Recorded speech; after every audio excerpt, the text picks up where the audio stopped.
How to remove credit card from TikTok account. Hey everyone, welcome back to the channel, and let's get right into this quick and easy tutorial. To remove your credit card from your TikTok account, start off by launching your TikTok application in your mobile device.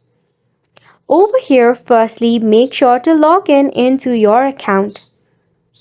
Then tap on the profile icon. Over here at the top in your right hand side, you will see a 3 horizontal line. Click on it. Tap on Settings and Privacy.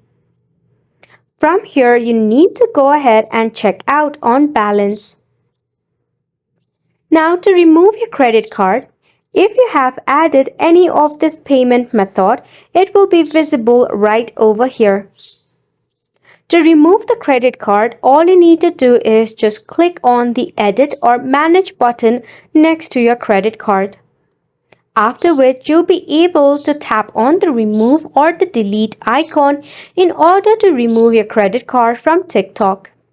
After which, you can add a new credit card or any of the desired payment method. And just like that, you have made it to the end of the video as well. Thank you so much for tuning in.